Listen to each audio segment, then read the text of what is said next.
ਅੱਲੀ ਖੈਰ ਹੋਵੇ ਅੱਜ ਕਿਉਂ ਪਰੇਸ਼ਾਨ ਬੈਠਾ ਹੈ ਯਾਰ ਬਸ ਯਾਰ ਕੁਝ ਨਾ ਪੁੱਛ ਆਈ ਮੇਰਾ ਦਿਲ ਟੁੱਟ ਗਿਆ। ਕਿਉਂ ਯਾਰ ਖੈਰ ਹੋਵੇ ਕਿਉਂ ਸਾਡੇ ਭਰਾ ਦਾ ਦਿਲ ਟੁੱਟ ਗਿਆ ਅੱਜ ਆਪਣੀ ਬਸ ਬੀਵੀ ਨਾਲ ਸ਼ਹਿਰ ਗਿਆ ਸੀ ਸ਼ਾਪਿੰਗ ਕਰਨ। ਅੱਛਾ ਤੇ ਫਿਰ ਬਸ ਯਾਰ ਅੱਜ ਨੇ ਦਿਲ ਤੋੜ ਦਿੱਤਾ। ਉਹ ਦੱਸ ਤਾਂ ਸਹੀ ਯਾਰ ਹੋਇਆ ਕੀ ਏ ਪਹਿਲੇ ਲੈ ਗਈ ਜੁੱਤੀਆਂ ਵਾਲੀ ਦੁਕਾਨ ਵਿੱਚ ਤੇ ਪਿਆਰ ਨਾਲ ਕਹਿੰਦੀ ਭਾਈ ਮੇਰੇ ਖਾਵਨ ਨੂੰ ਕੋਈ ਜੁੱਤੀ ਟਿਕਾ ਦਿਓ। ਅੱਛਾ ਤੇ ਫਿਰ ਇਹਨੂੰ ਜੁੱਤੀ ਲੈ ਕੇ ਦਿੱਤੀ।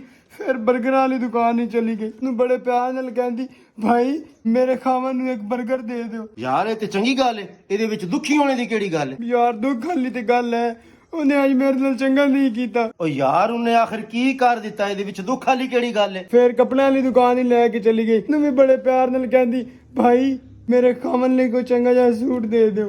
ਉਹ ਯਾਰ ਲੱਗਦਾ ਤੂੰ ਪਾਗਲ ਹੋ ਗਿਆ ਉਹ ਇਹਦੇ ਵਿੱਚ ਦੁਖੀ ਹੋਣ ਦੀ ਕਿਹੜੀ ਗੱਲ ਏ ਯਾਰ ਇਹਦੇ ਤੇ ਸਾਰੀ ਦੁਖੀ ਹੋਣ ਵਾਲੀ ਗੱਲ ਹੀ ਹੈ।